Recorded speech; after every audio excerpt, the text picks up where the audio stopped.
Hello, everybody. Welcome back to Iron Culture. It is me, Eric Trexler. I'm here with the Dr. Eric Helms. It's Monday night. It's 7 p.m. We are live on YouTube.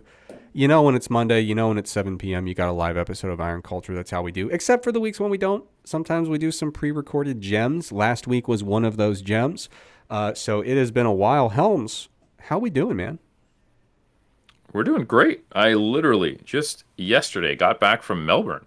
I was there for the Ultimate Physique Conference hosted by our good friends at JPS Health and Fitness.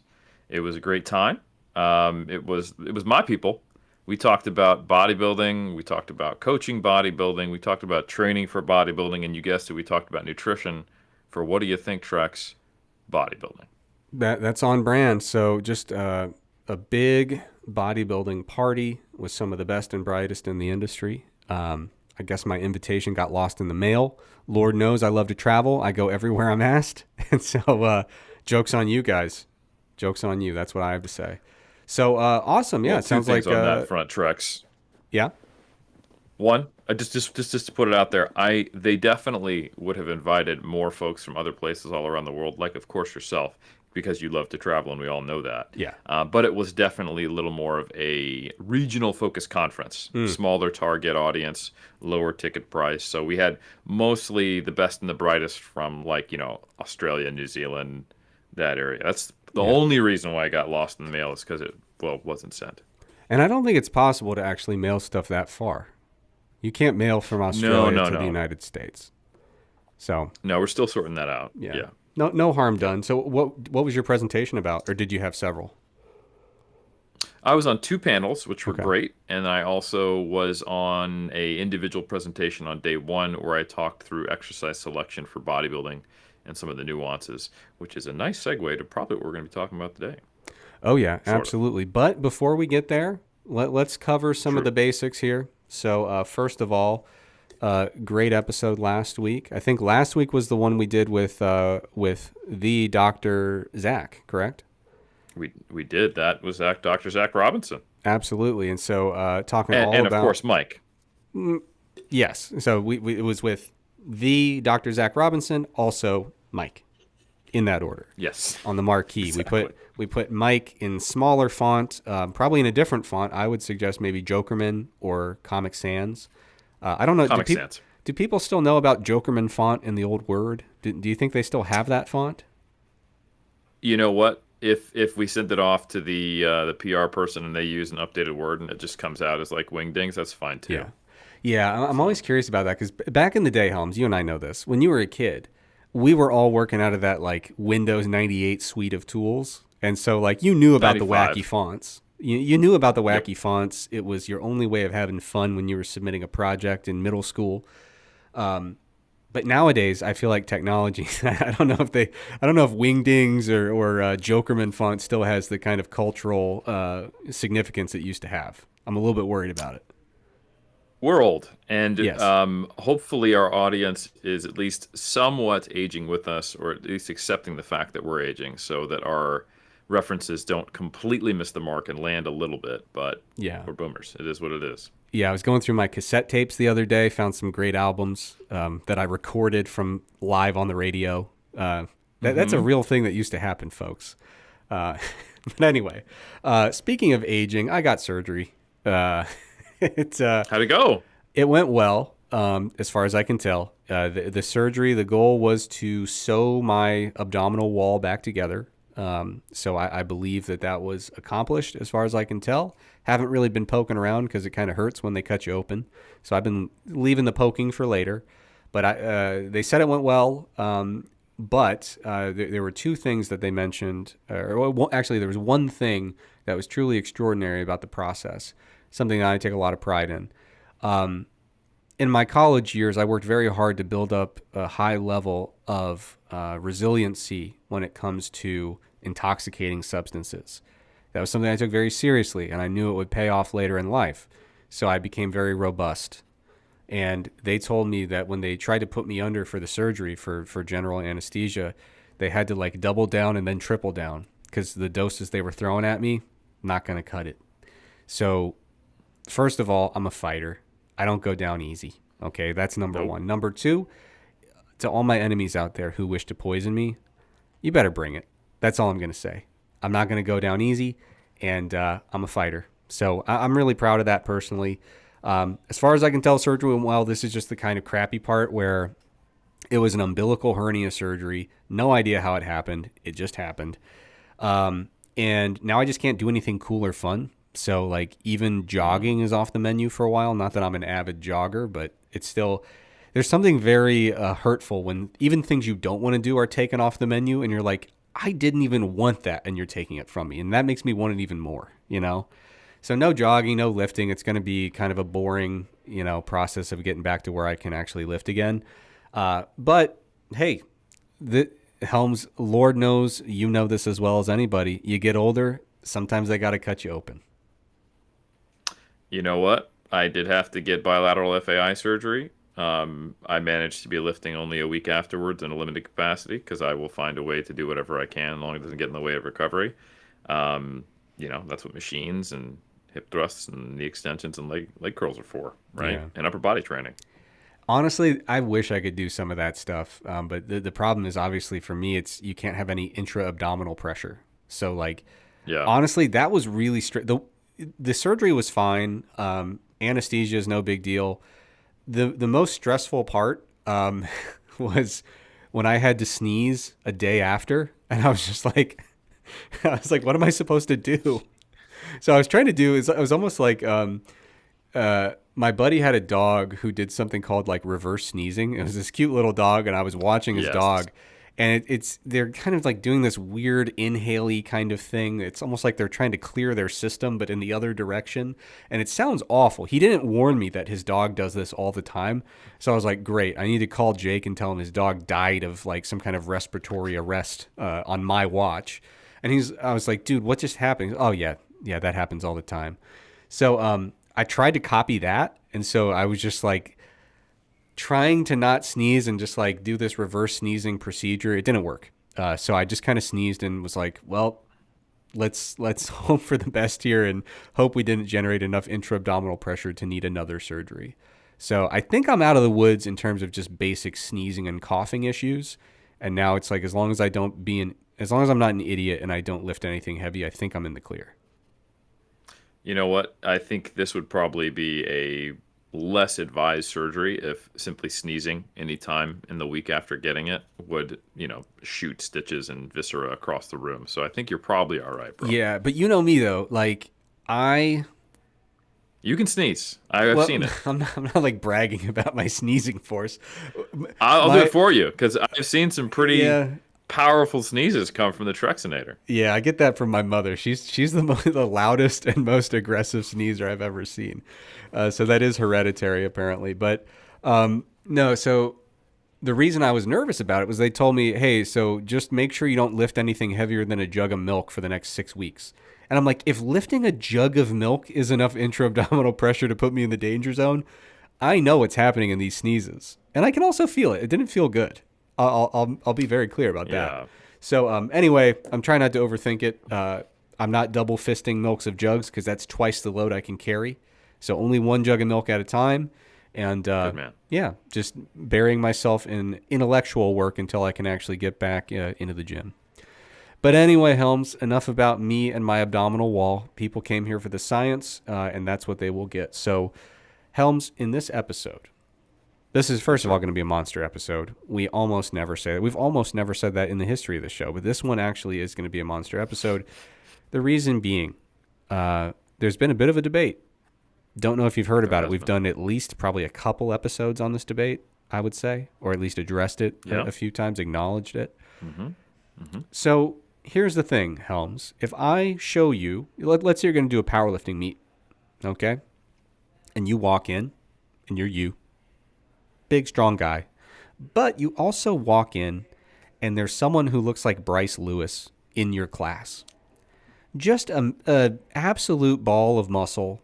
A person who is wide, deep, front to back. This person is just a giant ball of cross-sectional area in terms of muscle.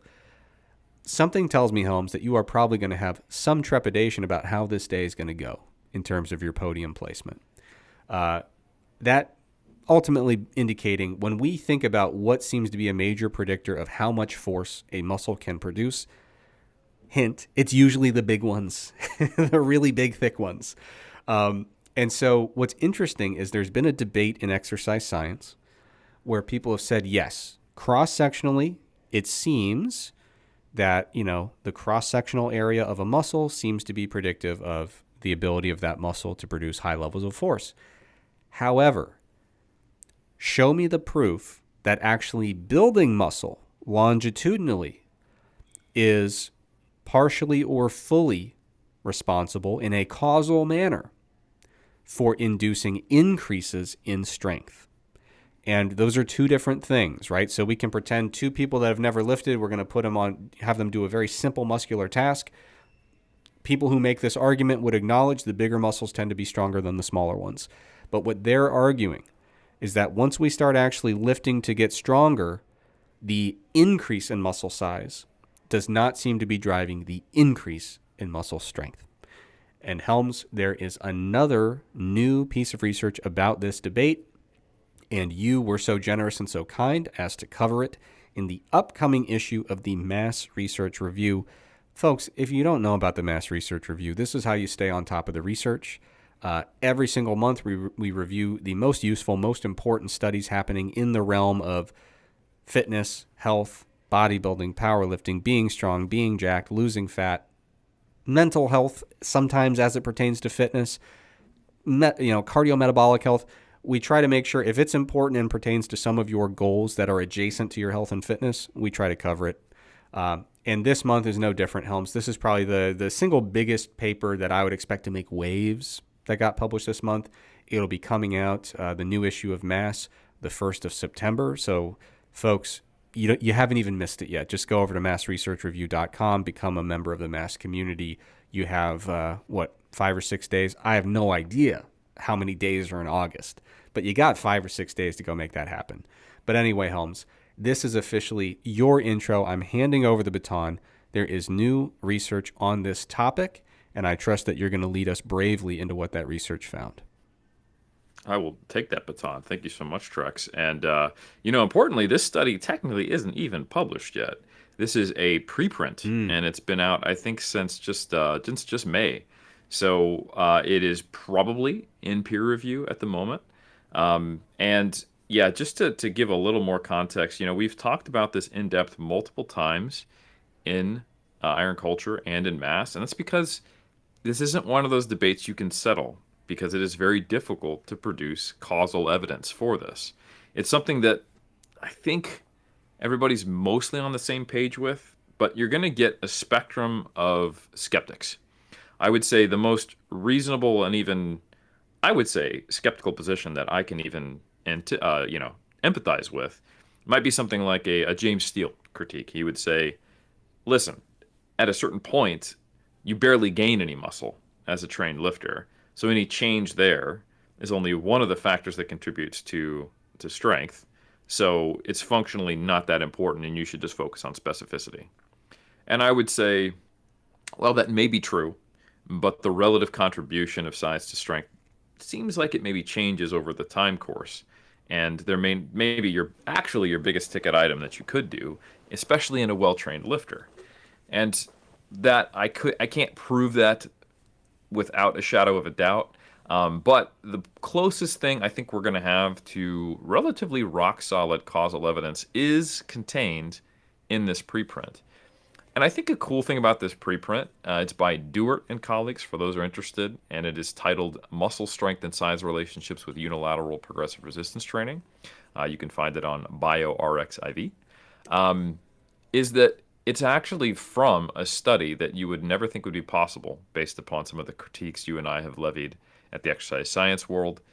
It is actually the biggest, longest running, probably most expensive resistance training study that's ever been done, and it's still going on.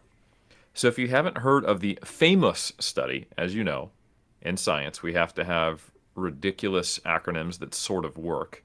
That is the Functional Polymorphisms Associated with Human Muscle Size and Strength Study, FAMUSS. Don't ask me where the A is after F, but that's what they call it, famous. I guess they're combining functional polymorphisms. It doesn't matter.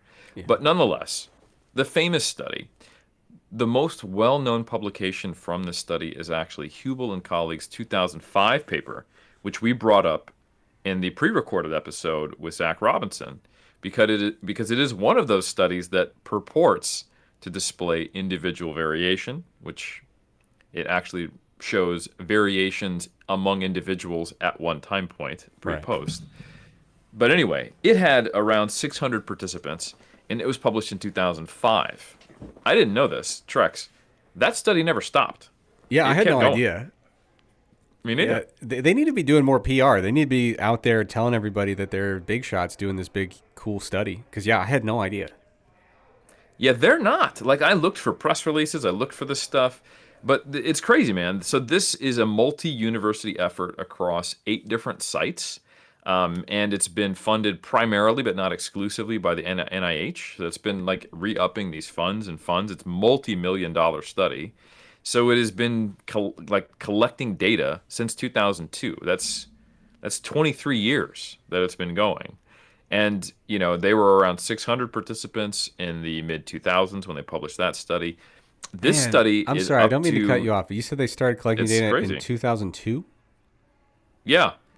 That was 7 years before I graduated high school. That is Yeah, insane. that was 1 year after I graduated high school. You and I So weren't it even was a lifting long weights time yet. ago. I had, yeah, 2 years before I started lifting weights. That is crazy. And I started lifting weights over 2 decades ago. And it's Yeah. still collecting data. That's so cool. It makes you It's excited still about what we're going. going to learn from it. And actually, it is pretty cool. This study is quite interesting in that there's two things that I think it'll be fun to talk about. It kind of challenges some of the current zeitgeist we have on sex differences, and I think it's important to discuss why. And it also might, I mean, from my side of the biased debate, where I'm very confident that changes in muscle size do contribute to strength. I feel like it is a pretty solid end to be like, okay, can we stop talking about this? Now we have some causal evidence on top of everything else. I'm sure if I was someone on the opposite side of the debate, I'd be like, well, there's limitations to this, which we'll talk about. I'll be Yeah. fair and balanced. Yeah, but it is true when you stake your claim on kind of the contrarian side of, you need to prove causality beyond a shadow of a doubt. That's always such a high bar to really meet, in a lot of, like, especially for this topic. So yeah, Yep. I'm absolutely certain that this is not going to put the nail in the coffin, but I'm excited to hear why it probably should, in your opinion. Absolutely. So, yeah, let's talk a little bit more about the famous study. So, this is a study that's done on untrained individuals who are specifically even screened so that they don't have work-like resistance training. So, I'm guessing no manual laborers even is who participates in it. And unlike a lot of exercise science, it has a tremendous amount of both men and women in it, which is great. So this study was published with 1,233 participants. That's just over 500 men and 729 women. So pretty good group, and it spans people from the ages of 18 to 40. So I think that's great. And this is 12 weeks of training, and it's specifically isolated to arm training, which I think is awesome. So they're doing unilateral resistance training. So that means we have one arm as a control, which is pretty cool as well, if you think about the true sample size now.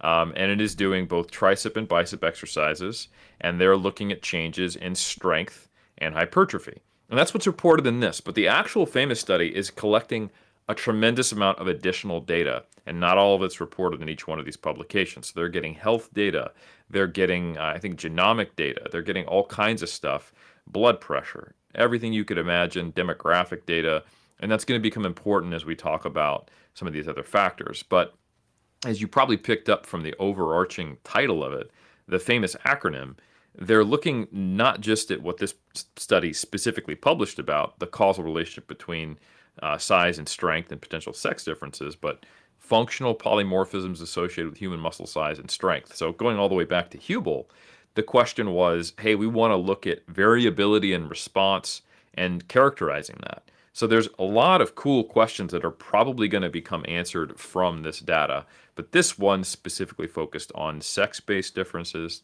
supposed sex-based differences, and the relationship between size and strength, and how that can potentially differ between men and women, or at least it appears to in this study. So you think I covered the big rocks on the background of this one, Trex? Yeah, for sure. Yeah, I'm.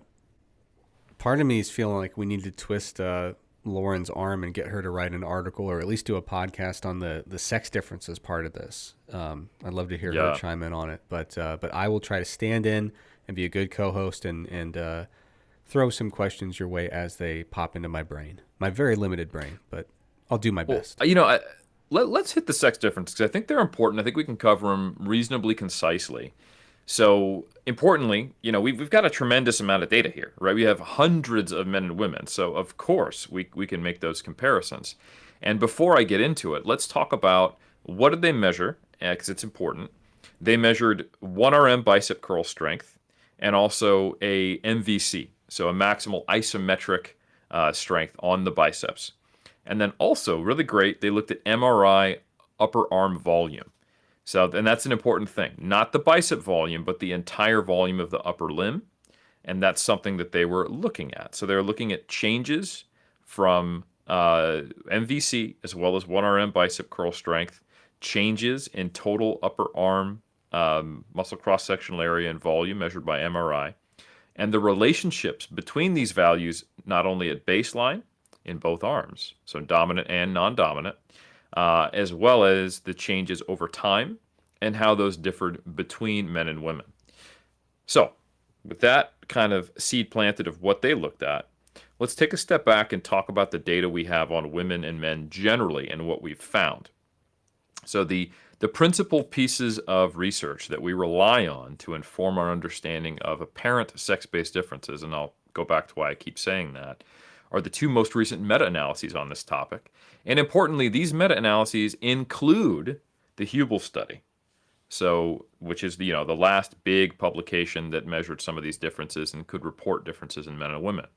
So there's one by our good colleague who we were on the supervisory team of, or published with, and I was on the supervisory team of during his doctorate, and who I just recently saw out in Australia. There's Refalo and colleagues, 2025 publication. This is a meta-analysis titled "Sex Differences in Absolute and Relative Changes in Muscle Size Following Resistance Training in Healthy Adults." And very big meta, well done. And importantly, they found that while the absolute amount of muscle mass that women and men gain differ, when you look at it in a relative sense, the percentage change, there's no meaningful difference. So really this just comes down to the average size of men is larger than the average size of women. So when you look at an absolute change in any metric of size or fat-free mass, it's larger and larger people. But when we look at relative differences, the percentage changes are quite similar.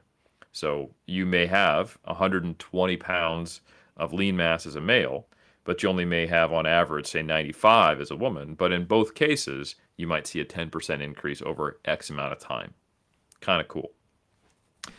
The other one was published by Roberts, another colleague of ours, Dr. Brandon Roberts, big shout out. And this is published during COVID, and it is a sex differences in resistance training meta-analysis and review that looked at both hypertrophy and strength. So we'll just focus on the strength analysis because the one by Refalo is a little more updated. And they found that in the lower body, a similar pattern emerged. So greater absolute levels of strength gained among men. However, a similar relative difference. However, women, on average, do tend to gain more relative strength in terms of the upper body mass. And this is the first time we have this question of, is this accurate to call it a sex difference? Or is this a systematic difference between men and women? And that may sound like a semantic difference that makes, like, come on, Eric, give me a break.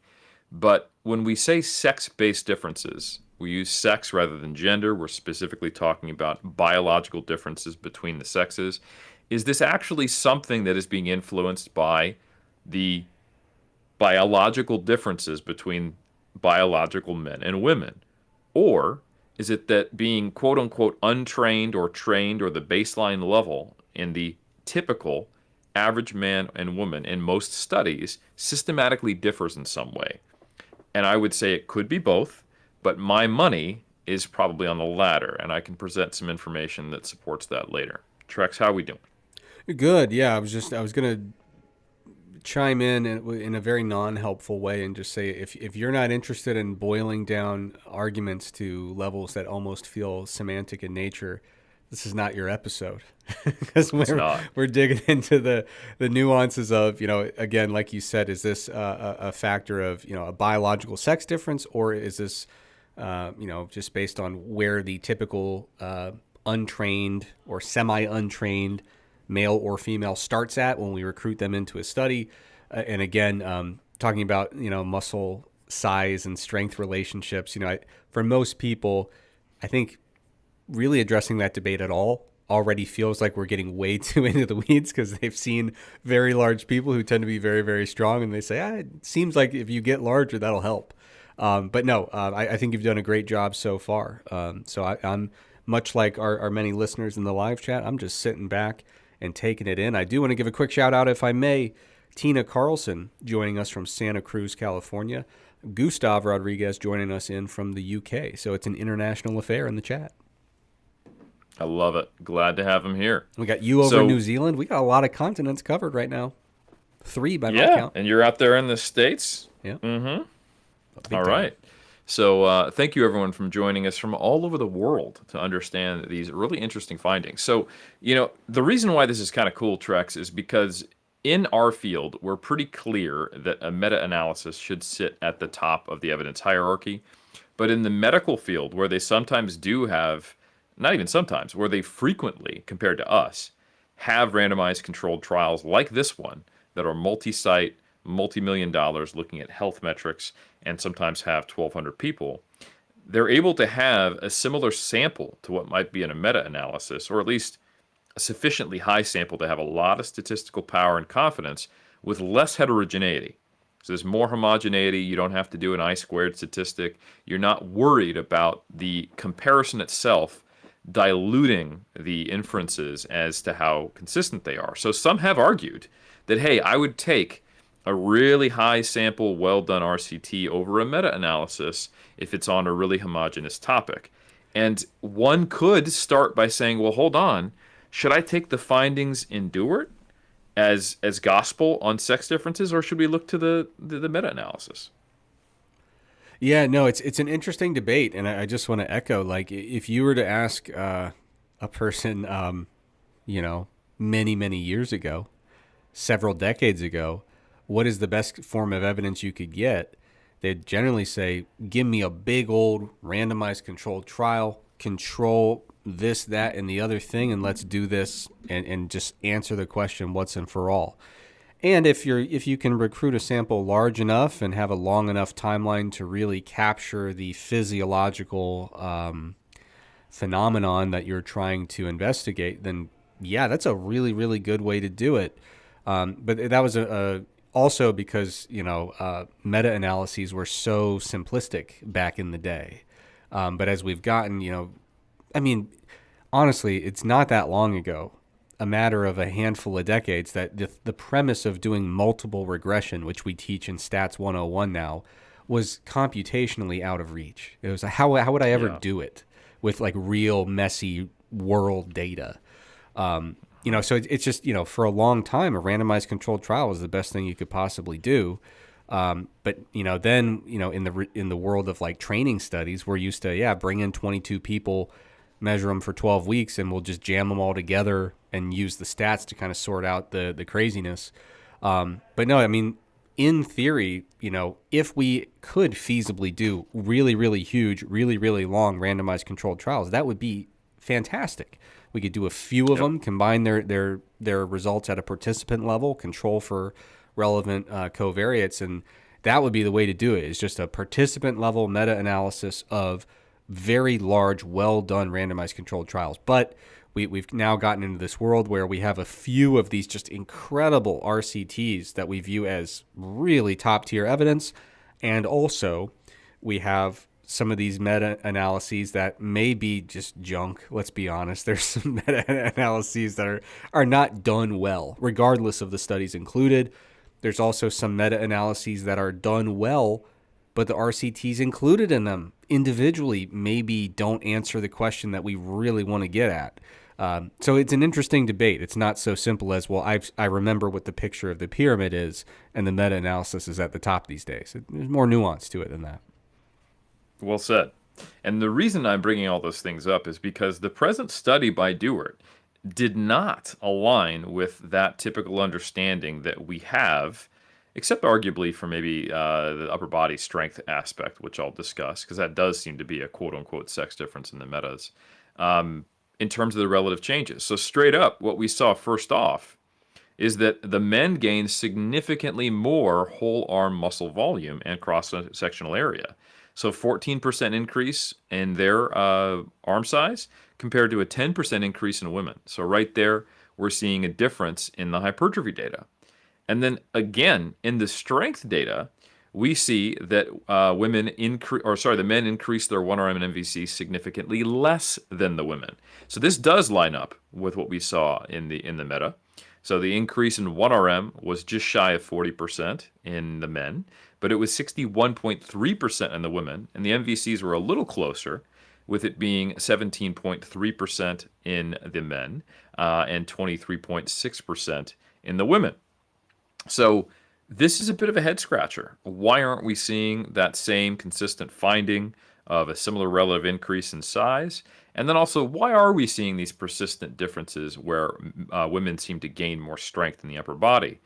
And the cool thing is that it actually feeds nicely into the strength hypertrophy relationships, which help us understand potentially what's going on and why I don't think it's a true biological sex difference. All right.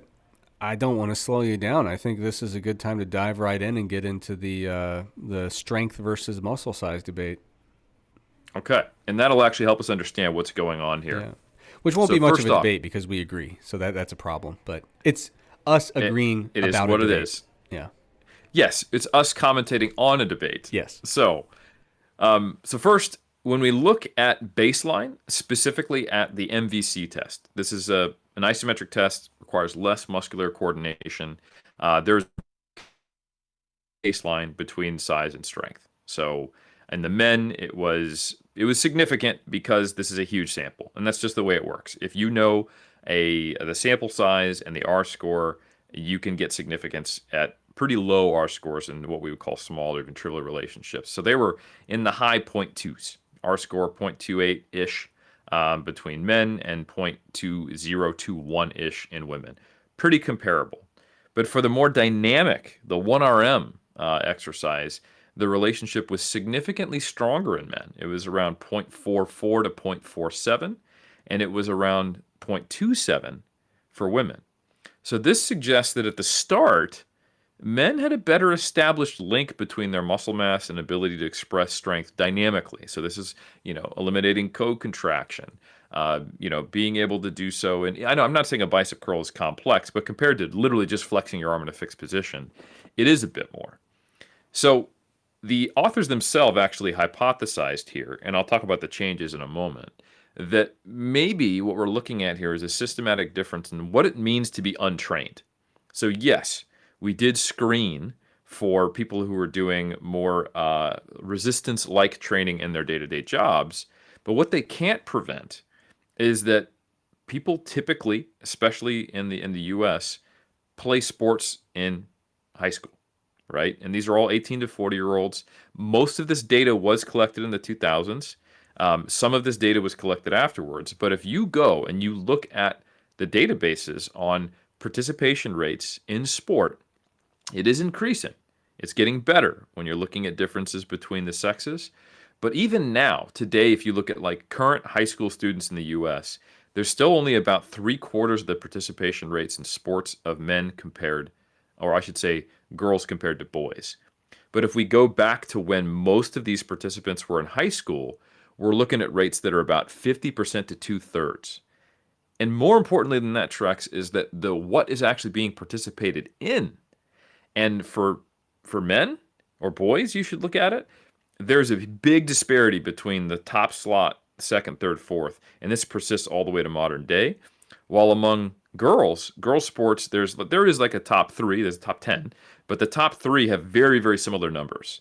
And we're looking at indoor track and field, sorry, outdoor track, we're looking at track and field, volleyball and basketball when we look at women and or girls, very similar numbers.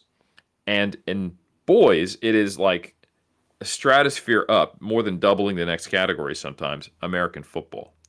So when we look at the relative contribution of the upper versus lower body in these sports, it's a little more even, I would argue, with all the pushing and stuff and passing that goes on in football. And probably most importantly, for the longest time, even going back to the 80s, strength and conditioning, even at the high school level, has been embedded in football. At the very least, you're doing push-ups, right? Right. So, so And what I honestly, in think, football, you're falling, you're on the ground a lot. And so even if you're not doing yes. formal sets and reps of push-ups, you will find some people who they're hitting the deck and they're getting up in full pads and they're pushing and pulling and so you may find those people who walk into a study and say, "Oh yeah, I've never lifted." And it's like, "Yeah, but like you're doing a whole lot with your upper body." Yeah, and it's not wrestling, which is it's very clear when you think about like, oh, I'm literally tugging and pushing. But Yeah. I mean, if you're a lineman, there's a lot of stand-up wrestling that is going on, Yeah, right? for sure. And shoves and things like that. So it is very much a culture that encourages weight room training. Either if we have an S&C room, or you guys should go get a gym membership and get as big as you possibly can, and has been for decades. And that's just not the case in track and field, in basketball and in volleyball to the same degree, typically. Now, It of course, that is changing. Yeah, I was gonna say it is changing, but it's really cool if you look back at the history of in the NSCA has had some interesting presentations at conferences talking about the history of weight training because the NSCA and really strength and conditioning in America in general, a lot of it really dates back to Nebraska football in like the Mm, 1970s and eight, I think the 80s, maybe 70s.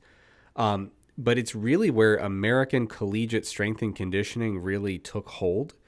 And you can hear the people that were involved in it are still alive today, still giving presentations, and they'll say, "We decided we were going to have our Nebraska football players lift weights." And everyone said, "You're an idiot. You're going to have the slowest team known to man. They're going to be bulky. They're going to be slow. They're going to have no flexibility. They're going to suck at their sport." And it took a lot to get buy-in for football players to lift weights. It took years and years and years. The idea that you would have an Olympic sprinter lift weights and get tight and slow and bulky, they're like, absolutely not. So, yeah, when you yeah. look back into the history of it, I mean, lifting for football, as you were alluding to, that's what got me into lifting at 12. No one told me, hey, you need to go lift weights. It was just obvious. It was baked into football culture. You want to do this, you better go lift some weights and get strong. And for a lot of other sports, for years later, there is the opposite culture, which is if you want to be good at this sport, I don't want to see you near a weight. And it's been really cool to kind of watch how sports embrace it. Another one that was really hesitant was baseball, especially if you were a Mm. pitcher. They said, "Oh, you're going to be in there moving weights. It's going to mess up your throwing motion. You're going to be bulky and tight." And nowadays we got these pitchers who their legs look like the sprint cyclists with those giant quads, and also coincidentally they all throw like 103 miles an hour these days. When back in the day you'd have legit like serious pro level pitchers who were like throwing low 90s, and people would say, "Whoa, they're throwing smoke today." So yeah, it's been interesting to watch sport change as these other sports have kind of gotten wise to like, oh, lifting weights is actually like pretty incredible. But anyway, just Uh, an aside about lifting Absolutely. history. No, and it's a good one. And I think so. You can make these speculative arguments about why these percentage changes were different, but I think where it really becomes apparent in this paper is in the relationship between the percentage changes and how they kind of differed. So again, what we saw was more hypertrophy in the men, less hypertrophy in the women, but greater strength gains from a relative sense in the women. And this is you could argue this is the classic newbie gains, right? Motor learning is the initial primary driver. So despite less hypertrophy, we see women gaining significantly greater relative strength gains. And I think that's probably what we're seeing in the meta-analysis as well. Then conversely, men, they already had a greater degree of neuromuscular efficiency. So they made relatively smaller strength gains in terms of the actual percentage increase. And that increase in strength is going to be more reliant on the slower process of building muscle, right? So another thing to consider is there was about 230-ish more women than men in this study. So there's going to be a slightly better kind of signal to noise ratio in that data, but we're looking at smaller changes in men in terms of size with a smaller proportion of men and a smaller sample overall. So you're looking for basically a smaller needle in a bigger haystack here when you're trying to look at the relationship between the changes specifically. And I think that kind of explains why we saw these things. And I think it bolsters the argument that these probably aren't legitimate sex differences, but they are at least not exclusively. I'm open to the idea that could be influencing it in some way. That the maturation process is, doesn't affect the upper versus lower body equally. Certainly a possibility. But what we're really looking at here is that women are gaining more strength in the upper body and less size. Maybe that's the neuromuscular adaptation going on. So I think that actually tracks quite well with the meta-analytic data. And we have to remember that we're looking at a cohort here that spans primarily these participants being in high school for somewhere from 1980 to 2000, at least for the majority of them. So it is a bit of a different era, although the meta-analyses also include plenty of studies from this era as well. But it's going to be a bit more of a, I guess, a broader kind of time-independent picture. And it would be cool to actually see a meta-analysis look at the factor of time to see if studies or that were published more recently start to see differences. You can do that. Oh yeah, I was gonna say you can totally do that. That'd be a really interesting way to do it. Like you kind of put out the forest plot, and you're gonna have all these different effect sizes, right? So typically they'll order them by first author's last name alphabetically or whatever. Yeah, why not do it by publication date? That'd be cool to kind of see how that effect or how that difference changes over time. It'd be fascinating. Absolutely. So so I think we've covered the sex differences now. Let's talk about the relationships between strength and size. And I think if this study had stopped like all the other studies on this topic with showing the relationship between strength and size, we could make some quibbles about the way they showed that relationship. They did what's called a between subject correlation. They didn't do a regression analysis. It was just a straight up, linear Pearson's relationship, right? And there are some issues with that. You probably could have taken a look at this data, done a more nuanced analysis, and achieved a higher R score. But still, you'd say, hey, even a correlation between changes is still not proof of cause, right? And importantly, they were non-significant, some of these relationships with changes, right? So if we stop there, this could be an argument bolstering the opposite side of the debate, saying, listen, yeah, they were related at baseline, but the changes didn't seem to make a difference. So what's your argument now, Helms and Trex? And so And that just to is be actually, super clear, go ahead. so there were some of these, they were looking at what is the correlation between how much muscle growth we saw and for an individual and how much strength increase we saw for that individual.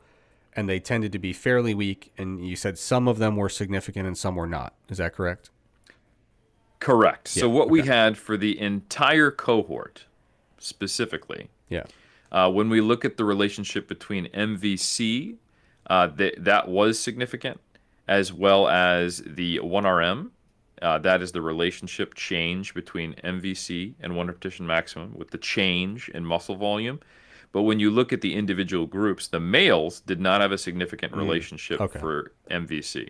Yeah. So there's mixed findings. Okay. And then when you look at the 1RM changes, that specifically was only significant for the whole group, but not for men or women when analyzed separately for 1RM. And again, that goes back to the point you mentioned previously, which is when we're doing these statistical analyses, a small effect or a fairly inconsistent effect has a much higher likelihood of being statistically significant when the sample gets bigger, right? So it's not a Correct. very intuitive concept, but we say, well, we wanted to see if this would be a significant correlation in males. No. We wanted to see if it was in females. No.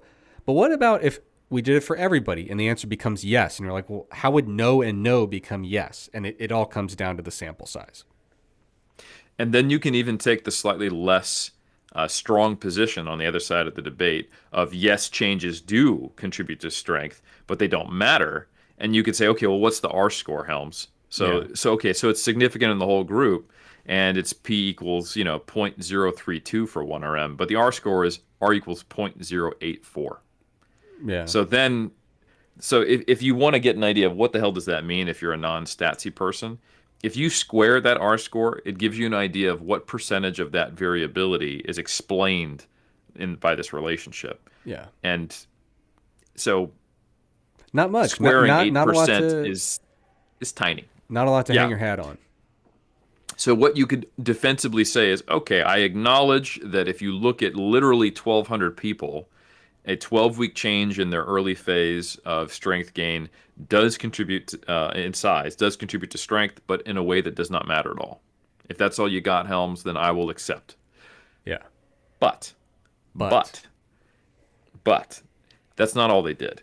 And again, I will point out that with a more nuanced statistical analysis, more appropriate for uncovering the relationship between changes, and you had a midpoint and an endpoint, and you looked at the averages of the slopes of each individual rather than just the raw between group correlation, I would suspect you could probably double or triple the strength based upon some other studies, and that would be a more representative change. Maybe like something like a 20% or 15% explanation of how much of the variance in strength was explained by size. And importantly, it would probably change over the course of a lifter's career. And that was the study that we talked about last time in Iron Culture Treks. It was a 12-week study on powerlifters, which showed moderate to strong relationships between changes in strength and changes in size. But I digress. We don't have to rely on correlation. What we can actually look at is what's called a causal discovery analysis, which I had never heard of. I don't know if you had, Trex, before I saw this paper. I had not. There's a Okay. whole world out there, Helms. It's incredible. Yeah, It it's is. this is something I ran into when I married my wife. Good decision, honestly. Mm-hmm. Really panned out well. But one of the things I noticed when we would start talking about statistics, which we do more than the typical average married couple, when we talk about statistics, at first I was like, it feels like we're speaking different languages, but we both are really into stats, but we're from different fields. And so we approach even Yeah. similar procedures with different nomenclature, with different kind of baseline, like what are we using this for? What are we trying to do? And then when you start branching out into even more distinct fields, you start to see this whole world of procedures where you're like, I've never even thought about touching that procedure, or I've never even heard of Yeah. it. So yeah, it's a big old world out there. Absolutely. And there's few first step I'm a statistician people in sports science. There's plenty of I really found the utility and interest, and my personality fits it well, and I did a deep dive, and my kind of like my second, maybe even mid PhD like career arc was heavily focused on stats. But what you don't get is someone who is like, yeah, I did a PhD in stats, and then I decided I wanted to look into exercise science. So I'm sure you do, but it's much rarer. So what Yeah, that means is that the and a good exposure to stat. I was just going to say a good indicator of that is like we have a lot of folks in our niche now who are very statistically savvy, and they'll Yeah. say, "Oh, here's what we should use. Here's how we should do it." We do not have a lot of people rigorously innovating, right? Like we don't have people saying, No. "I have devised a new statistical procedure." Or a whole new framework of procedures. And by the way, they actually work and other statisticians take them seriously. We have had a little run in with trying to do that. And then more formal statisticians came in and said, you guys got to stop doing all that. Yeah, I was famously trained by probably the worst incidents of this. And this is not to say that there weren't some good conceptual things that came out of it, but Professor Will Hopkins pioneered magnitude-based inferences, and then some real statisticians got a hold of it, and they went, okay, there's some fundamental issues here. Some good things, but yeah, I spent 4 years doing a deep dive on this during my graduate training and went, the field will no longer accept this. Cool. So there goes my stats training. Well, and I tell you what, like I smile as if I'm some kind of, whiz kid smarter than everybody, like I'm smirking. That's not the case. So when I was in my, I think it was late master's or early PhD, I actually wanted to do an independent study and spend a whole semester digging into magnitude-based inferences. I would love to believe that had I done it, I would have said, "Oh my God, there's a lot of issues here." Would I have? I don't know that to be true. I just thought it was cool, and it was like I see this published every now and then. I'd love to know more about it. But no, like everybody was into it, man. Like some people didn't like it because it was different and it's not how they were trained, and you see that a lot. You see a lot of people who don't like Bayesian stuff because it's not how they were trained, and they're like, I don't have the patience for things I don't already know, so I don't like it. But no, I mean, like this was like, you very humbly mentioned how you have used it in papers and like you were trained in that, and of course it's when we go to doctoral programs, we are there to be trained. We are not there to rewrite the books that we're being handed, right? So it's not our job to say, actually, I'm going to police the field in which I'm being initiated. So yeah, it's good that other statisticians came in, and I'm really curious how doing that independent study. I was ultimately I didn't get approved to do it. They were like, this is not relevant enough to your training trajectory.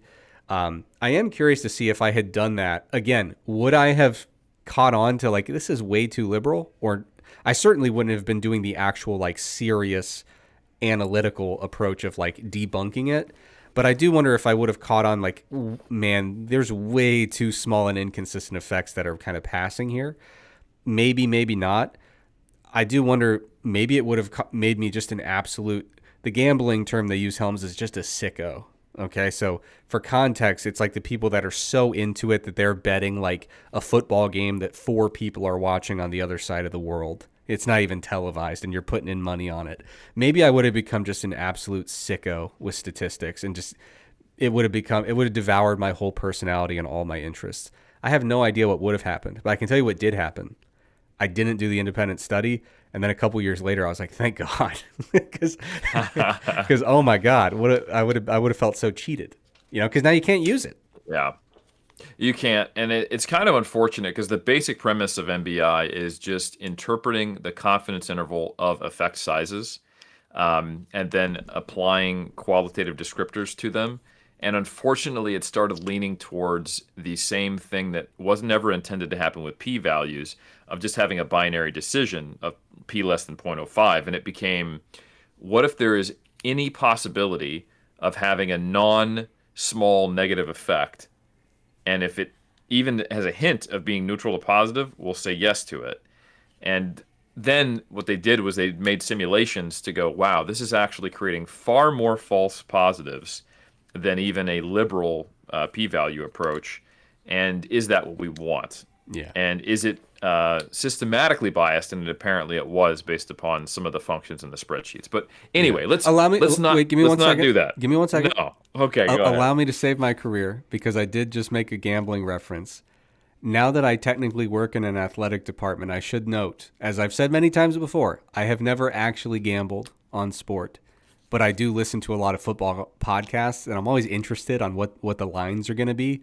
And some of the podcasts I listen to, the people are genuine sickos. They're betting these like fringe games that no one's going to watch, and they're like all in on it. But I have to give that caveat so I don't get canned. No, my apologies. I was going to try to stop you because I know you will make this into a statistics podcast if I don't. Just trying to not get fired. But just trying to save my career. No, that is always allowed, and it's an iron culture theme of us trying to mitigate the damage of the many controversies we've stepped into. So that's big allowed. time. I resigned from my fantasy football league because now I have to. Wow. So I've lost that is sad. I've lost my connection to my high school friends. Can you believe it?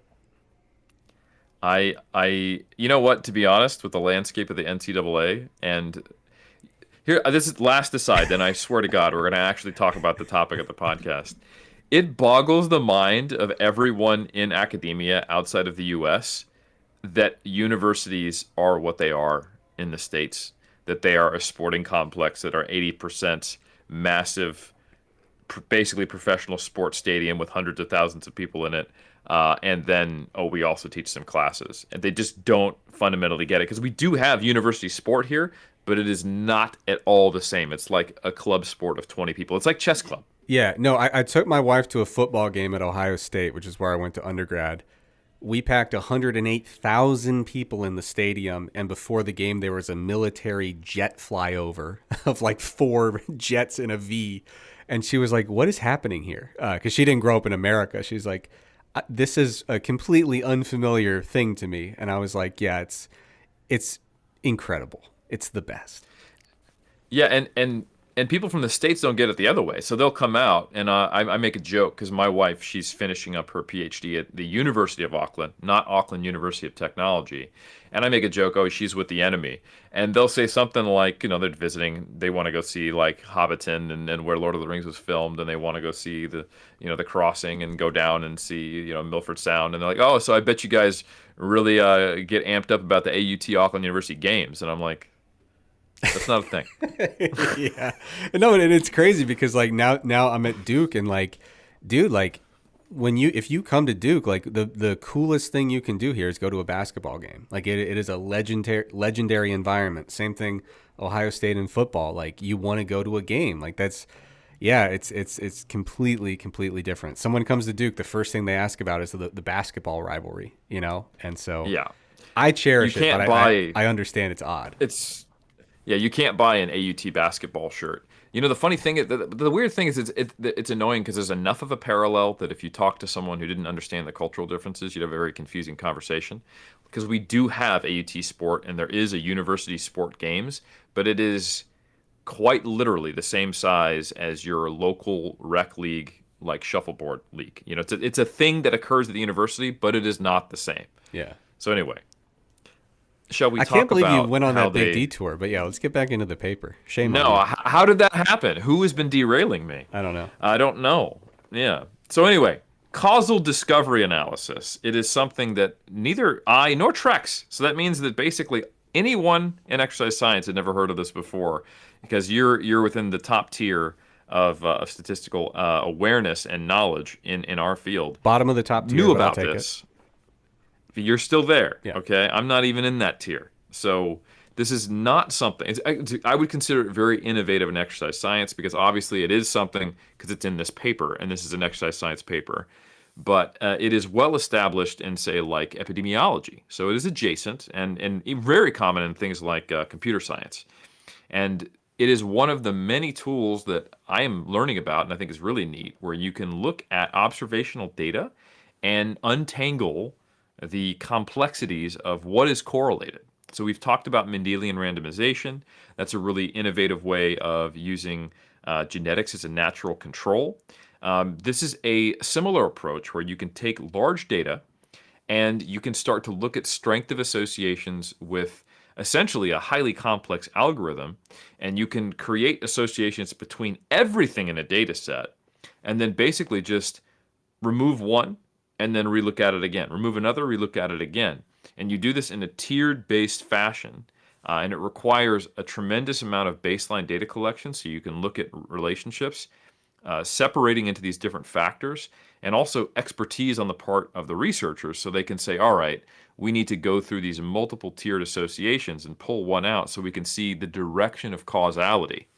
So conceptually, the way it works, it's like a detective investigating like a complex crime scene, and they got a lot of clues, and some things could be related, but other things shouldn't be or they don't make sense.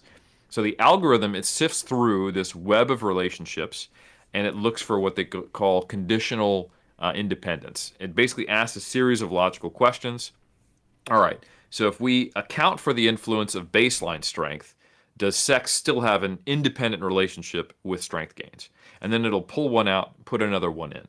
And it eliminates like any kind of illogical pathways. So you couldn't have something that was like, oh, changes in strength cause sex, right? And it creates what they call a causal graph. And it gives you directional arrows, things that are they have a causal relationship. They just one points to the other. Thing where there's relationships where there's probably some unmeasured third variable, where even when you pull out other ones, they seem to retain this correlation. They have a bidirectional arrow, and even more other complex potential relationships. So the big question. So I basically looked at this and read a lot of papers, watched YouTube, talked to Gemini and had it tell me things back and tried to figure this out on my own because obviously I'm not a statistician. But what I am is a highly skeptical and critical person. And I was like, hold on, how can you do this? Right? So some of my first questions were like, well, how do I know that it's not just some other variable? And there's a number of pieces in place to protect against that. So the first one is domain expertise, which I mentioned. So there were 22 variables that the authors in this study included in the model. So they were a priori decided, and they, at least by the author's estimation, either directly or indirectly, they thought would influence muscle adaptation. So again, the famous study is huge. They're collecting a lot of data that we're not even directly assessing in this study. So they got this wider range of variables, what they would call quote unquote constitutional factors, which is kind of that first tier in this analysis. So they're looking at like age, sex, baseline body weight, blood pressure, initial strength, all the baseline measurements, size of both the arms. And again, this is kind of cool. The fact that this was a within participant study played a role here. So they can have the actual change in strength from the non-trained arm to the trained arm, which is a purely neuromuscular phenomenon, the cross-educational effect. So this allows them to take a look at the cross-education effect of pure neural change in hypertrophy and include that as one of their baseline variables to try to get a little more understanding of how strength and size are related. So that was what they did. So they have these multiple tiers that prevents the model from drawing illogical conclusions. We have constitutional variables. We have a whole lot of data, over 1,200 participants, 22 variables. And they didn't get every single variable for every person, but we're talking about 1,000 plus variables for every single one of these people in this study.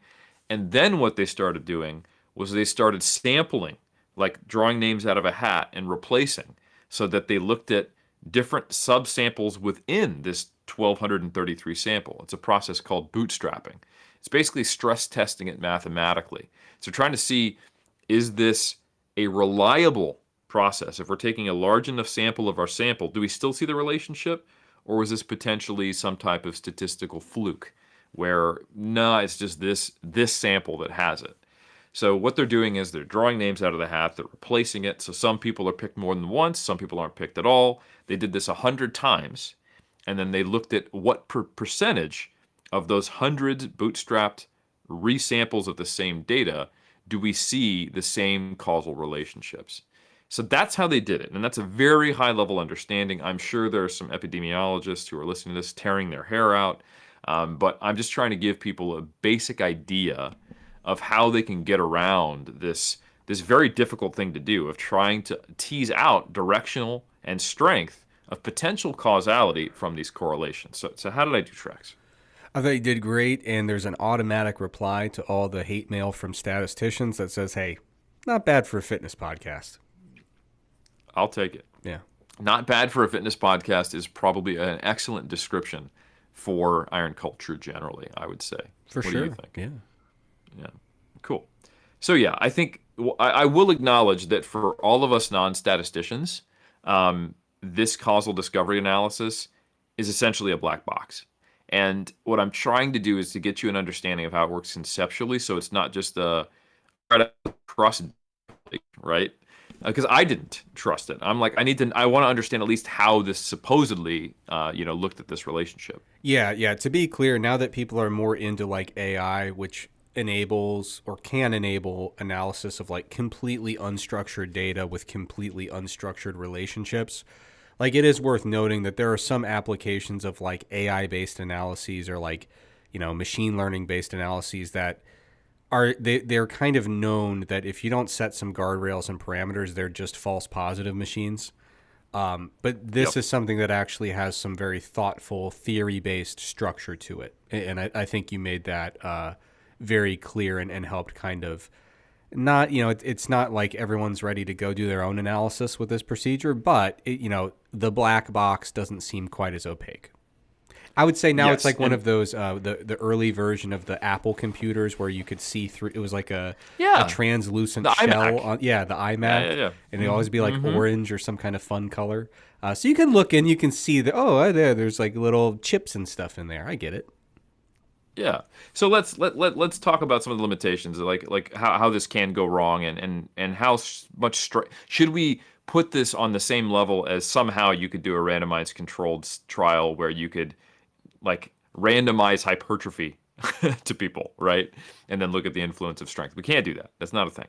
But so what is the limitation of a causal discovery analysis? First off, if there is an important variable missing from the data set, which you can't know, but you can have a theory-based thought process on as to why, and we have a pretty good idea of what is contributing to strength, right?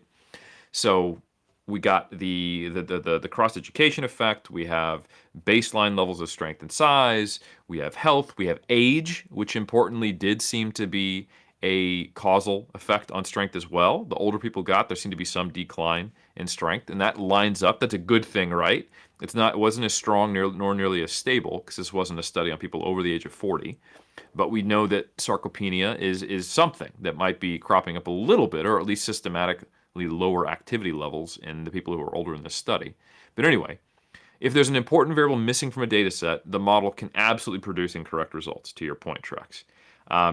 And if an important variable is not missing, even then, it's only technically correct to say that we have a probabilistically likely causal relationship. So all we can infer is that it is the most likely causal structure, and then we can put some numbers to the strength of that association, but not absolute proof of a causal relationship. So the bootstrapping analysis, it gives you kind of the qualitative magnitude of strength. So they found that 67 out of their 100 model times, they saw the same directional relationship between larger changes in muscle volume leading to larger changes in 1RM strength specifically. And that is what is qualitatively described as a fairly stable relationship that is unlikely to be a statistical fluke. So I had some other questions when I thought about this. I was like, well, okay, hold on. Why is the causal link only for 1RM but not MVC? What's going on here? I would expect a less skillful movement like an MVC to be more sensitive to changes in muscle size. But I think this is likely because of the things we saw in the sex differences. So again, more women in this study, right? They made up 700-ish and 730 out of the 1,230. And again, what we saw was more rapid neural adaptations in the women. So that those newbie gains are probably contaminating the relationship a little bit here, and or not even contaminating it. They're giving you a better idea. This is in this sample at this time, strength is less caused in other samples or times because it's not a fixed relationship over the lifespan of a lifter, a weaker relationship between strength and size. So when we looked at the change where there was a tighter grouping and relationship between 1RM and size, right? Now it starts to make sense. Like, oh, okay. So we're seeing it in the one that is going to be more dominant. So I think it all fits together if you understand everything that was done. But again, it is a very weak relationship. The causal discovery analysis in total, and this is all causal factors, not even just the impact of size. So including the potential effect of age, which was the other potential causal factor, it only explained 10% of the relationship between, of what could be attributed as a causal factor for strength gain. So I think that's really important to note that, at least in this analysis, for the first 12 weeks of an untrained person training, yeah, getting bigger does make you stronger, but it's a lot of other factors, probably mostly related to the initial motor learning changes that are probably going to be the larger factors. Yeah. And I think that's such a key point. So this is specifically looking at the first 12 weeks. But you Yes. mentioned the study is still ongoing. Is it still ongoing with the same people longitudinally? Like, is there some possibility in the future that there may be data from this study where we can say, well, how does this all happen if we run it back? But now we're looking at week 400 to week 412 of their training rather than 1 to 12.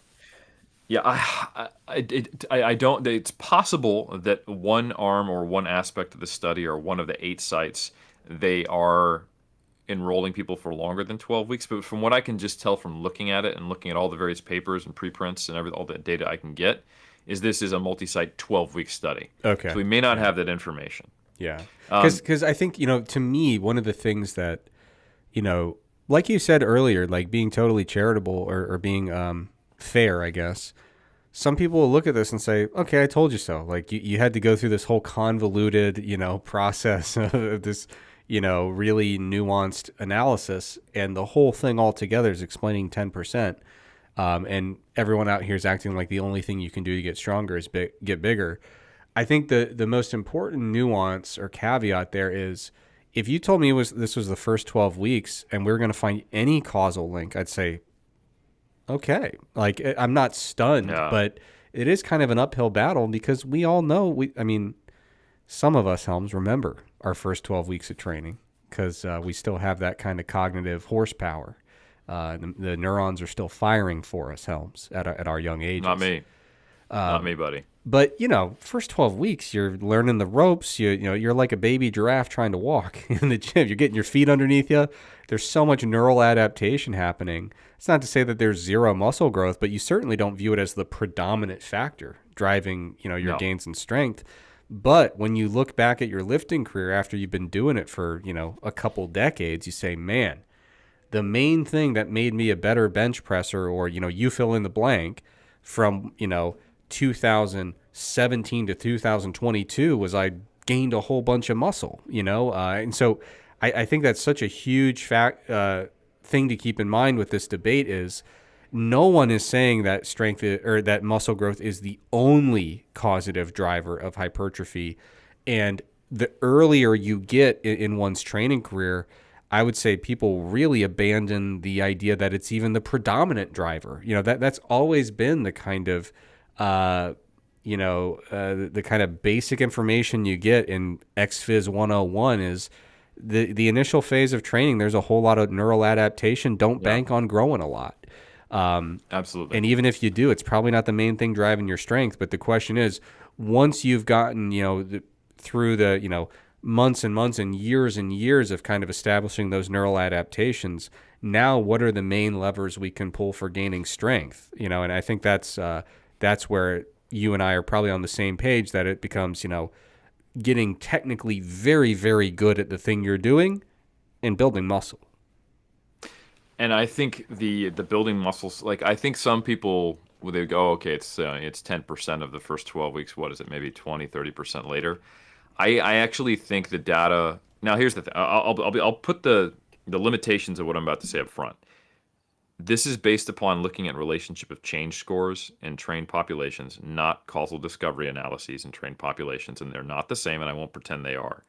But simply doing a better analysis of change scores drastically changes the strength of the relationship, and then looking at different populations much later in their career drastically changes this relationship.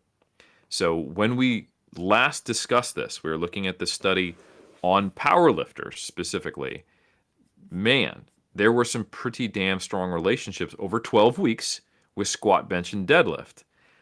We were looking at strengths of relationships between like cross-sectional area or sections of lean body mass via DEXA with 1RM that were all in the moderate to strong range for the percentage they explained. We're talking 40 to 60% of what was going on. Again, that's not the causal relationship. That is the variance explained, but there's a great study by Tremaris and colleagues, lean body mass, muscle architecture, and powerlifting performance during preseason in competition. And then on the analytical side, there's a really, really good paper in PeerJ by none other than Vygotsky and colleagues. We've talked about people who are in that top tier. You're in the same league as this person. You'd probably agree that maybe you are on the bench, but they're starting. Is that an accurate way of viewing it? So Vygotsky is the team captain. I get a few minutes when we have a comfortable lead. That's right. If Steele has got a little bit of a shoulder issue, they pull you in and you're playing short forward. So sounds good. Probably point guard. Well, I was trying to be too nice. So anyway, Vygotsky, 2018, they did a really cool reanalysis, and they looked at a data set where if you just did a straight up R score between pre-post change, there was a relationship of In untrained individuals, similar study, they're looking at cross-sectional area, 0.4% of the variance in strength gain seemed to be related to MVC of the arm. And importantly, here's another thing to consider. I forgot to mention this. This study by Dewart, they were looking at the relationship between whole arm size and bicep strength. So that means they were relating the triceps with bicep strength. So I think that alone might have changed things. But anyway, in the study by Vygotsky, they were looking at bicep size and bicep strength, and it was only a 0.4% of the variance explained. And that's actually less than was looked at by Dewart. But once they actually did a within participant analysis, they looked at a midpoint and they compared slopes just as the whole instead of the whole group changed. They did a within participant analysis. It jumped up to 12.1% from 0.4. Okay, that is a 30-fold stronger relationship just by doing what is a much more statistically justifiable and accurate method of analyzing things. Yeah. So just because you see some of these studies out there that sometimes get called out and they have what I would argue is a less justifiable statistical approach, it doesn't necessarily represent the true strength of that relationship when we're trying to get kind of these summary statistics of what is it like to get stronger. And again, that's still in newbies. So yeah. Yeah. So I think we've kind of hammered out the main points, so with this study, the deck was already kind of stacked against, I would say, finding a causal effect of muscle growth on strength, because like you said, we were looking at growth of the biceps and triceps and correlating it with a bicep curl or, MVC of the biceps. So that alone was a factor against finding a causal effect. Of course, them being in the first 12 weeks as untrained lifters, to me, that has maybe even a bigger effect of kind of stacking the deck against. Yet, still, there was a small but statistically significant causal effect identified in this analysis that was run. In other studies, we've seen very clear examples where the more nuanced and more the analysis, it's really important to recognize when we talk about the Vygotsky study, for example, it's not just that they analyze the data differently. They analyze the data using a within participant analysis that is conceptually, theoretically, practically, in all ways more justifiable than the more simplistic approach that is often used to say, hey, look, there's no relationship here.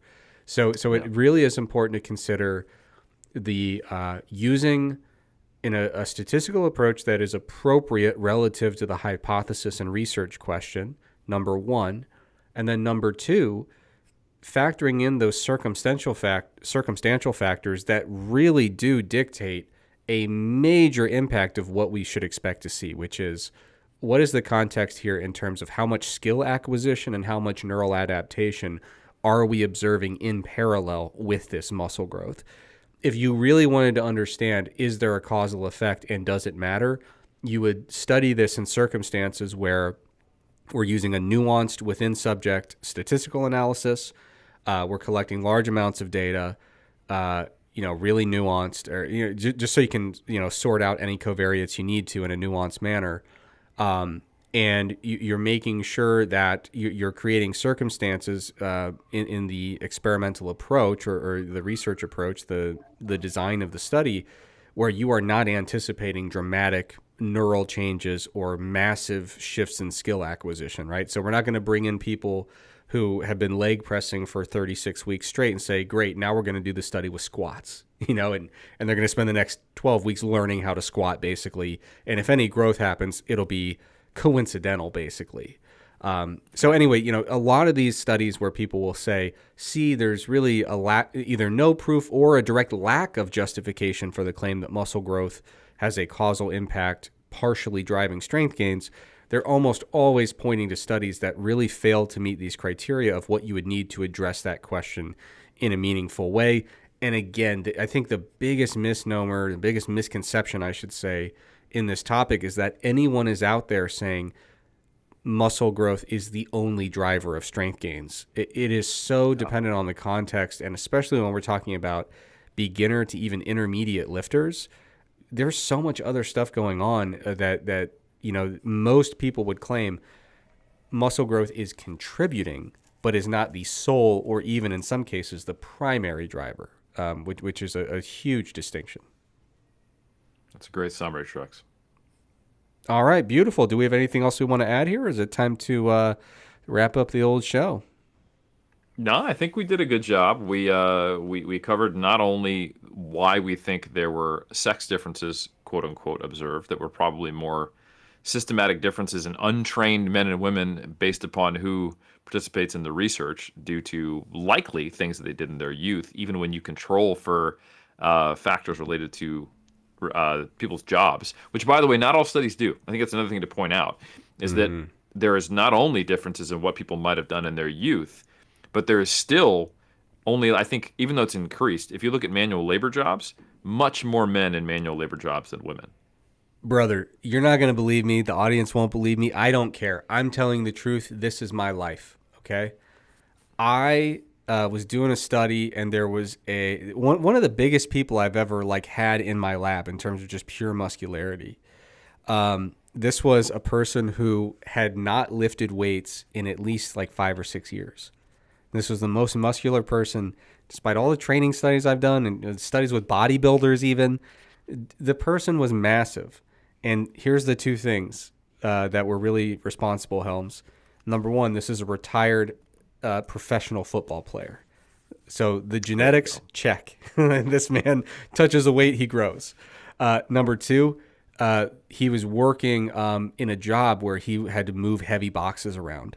That was his training, was I go to work every day and sometimes heavy stuff comes in and I got to move it from over here to over there. This man was enormous. I nearly spit out my water when I was like, so what does your training program look like these days? He says, I haven't trained since the day I retired. I go, you got to be kidding me. So, yeah, it turns out you can actually get pretty huge by just doing very hard things with heavy stuff, especially if you have elite genetics. Yep, and a background of being an NFL player. Yep. Doesn't hurt. Yeah. But no, that's beautiful. I think we did a good job getting the main points across. If I may, I'd like to answer one question from the live chat. There is a Please. code to be broken here. This is a question from Buckeye99, and their icon is the Ohio State logo. So during football season, that's how you get straight to the top of the list. I'm not going to lie. Question is, what's your take? I'm answering it because it's relevant, Helms. Question is, Sure. What's your take on sample size justification in training studies? G-power, precision, or none at all? Feels like most just recruit as many as possible, then add a power analysis to satisfy peer reviewers. Buckeye99, you are correct. And honestly, here's my hot take, Helms. It's not the researcher's fault in many cases. Right now, I have a paper in peer review where I literally said, I recruited a population, or I recruited, this is one of the only studies in the world I've ever been able to say this. I reached out to the full population of eligible humans for this study. I tried to recruit every human on the planet who qualifies. Here's how many we got. And a reviewer said, why don't you go ahead and give me a sample size analysis? I nearly broke my computer saying, why would you ask me to do this? You are imploring me to tell you a lie and basically say, well, I guess I can reverse engineer a sample size analysis to make this number make sense based on some effect size related to some variable we're looking at. Or I could just tell you exactly why I recruited the number of people I recruited and why there's no possible chance I could have recruited more.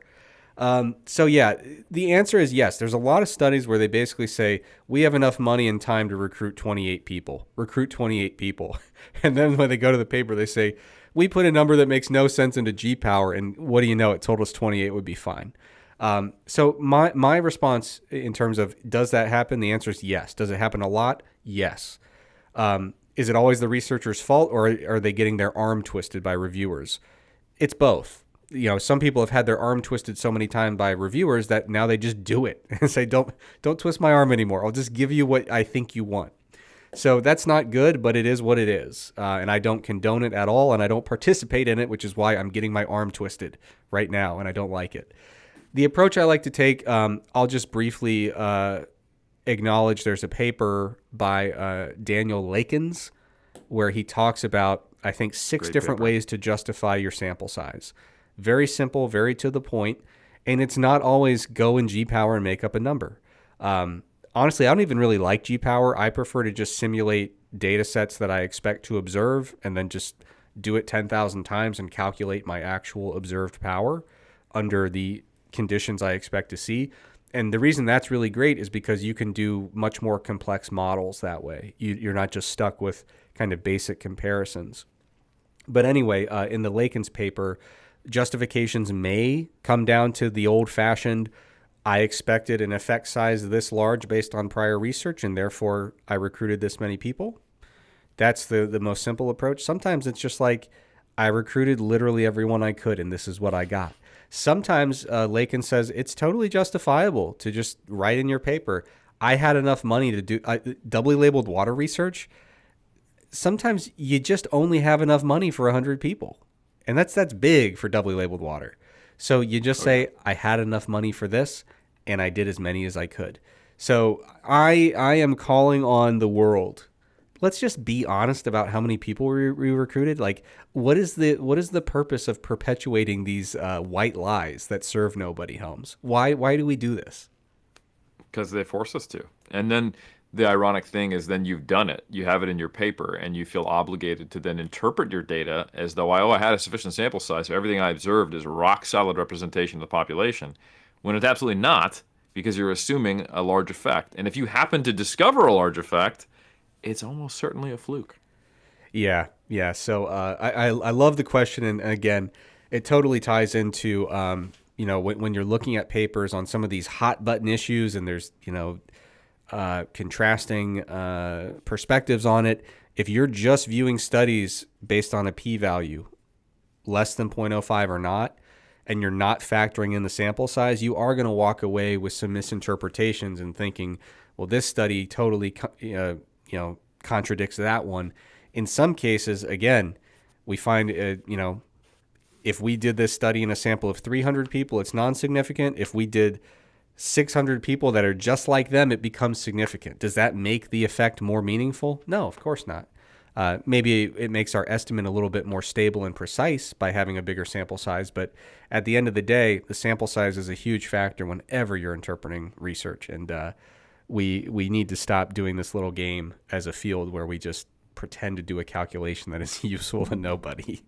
But anyway, Helms, you are a hero, a champion.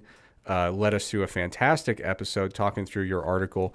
That article, if you want to really dig into the nuance, if you didn't get enough in this episode, and there is a lot more to this paper, I would encourage people to check out the full article by the good Dr. Helms with figures and tables and stuff, which always help kind of solidify some of these more quantitatively heavy topics. Be sure you check it out in the next issue of the Mass Research Review. It goes live September 1st. You can become a member of the Mass community by going over to massresearchreview.com. And by the way, this issue, I have to say, Helms, we're crushing it. We got a lot of really, really cool articles coming up this month. So that is but only one of them. I think we've got, I don't know, 8, 9 pieces of content this month, something like that. Always in that range. Always in that range. So a lot of good stuff coming up. Be sure to check it out. Maybe you're not ready to become a member of the Mass community. Maybe that is too much winning too quickly, and you're not prepared for that in your life. That's okay. There's other ways you can support Iron Culture. First and foremost, like the video. What are you waiting for? Go wherever you get the video, like it, rate it positively, subscribe, leave a very favorable review, 5 stars, 6 thumbs up, whatever scoring system you use, make sure you max it out. And of course, share it with a friend and join us Monday nights when you can. That does it for tonight's episode. Everyone, thank you so much for joining us. We will be back with yet another episode in 7 weeks.